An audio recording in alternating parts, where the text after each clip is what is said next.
আজ অনেক সকাল সকাল কাজকর্ম সেরে নিয়েছি। কেন বলতো, এমনিতে আজকে পড়ানোর সকালে কথা থাকে, তার মধ্যে আজকে এসি সার্ভিসিং এর জন্য লোক আসবে বলেছি। এই জন্য সকালে উঠে আগে বাসি কাজটা করে নিয়েছি আর ঘরটা ঝাড় দিইনি। কেন বলতো, ঘর ঝাড় দিলে ওরা আবার সব নোংরা টোংরা ফেলবে, ওই জন্য আর ঘর ঝাড় দিইনি। তারপর দেখো ঘরের সব কাজকর্ম করে আমি ঝটপট করে শ্যাম্পু করে নিয়েছি।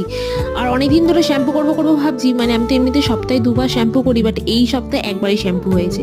আর আজকে আমি যাবো হচ্ছে পার্লারে। বিয়ের 1 বছর হয়ে গেছে জানো তো, এখনো চুল কাটাই হয়নি। এই জন্য চুলের আগাগুলো না প্রায় ফেটে ফেটে গেছে, এই জন্য আমার চুলটা পুরো ড্যামেজ হয়ে যাচ্ছে আর ড্রাই হয়ে যাচ্ছে। তাই আজকে ভেবেছি যাই হোক, যতই যাই হোক, আমি আজকে পার্লারে যাবোই যাবো। আমাদের সামনে আসছে সরস্বতী পুজো, আমি চুলও কাটবো আর একটু আইব্রো করে আসবো। কেন বলো তো, আমার টাইমই হচ্ছে না, যাওয়ার পরে যেতে পারবো কি পারবো না, ওই জন্য আজকে যখন টাইম হয়েছে চলো গিয়ে ঘুরে আসি। তারপর পরিয়ে পার্লার থেকে চলে এসেছি আর বাড়ি আসতে আসতে না অনেকটাই দেরি হয়ে গেছে, প্রায় 10:30 বাজে। ওই জন্য বর না খোঁজে গেছে আমার ওপর। কেন বলো তো, এমনিতে পার্লারে গেছিলাম দেরি হয়েছে, তার মধ্যে পড়াতেও গেছিলাম, এই করতে করতে অনেকটাই দেরি হয়ে গেছে। তো যাই হোক, আজকের ব্লগটা এতটাই। কেমন লাগলো জানিও, ভালো লাগলে লাইক কমেন্ট শেয়ার করে দিও। চলো টাটা।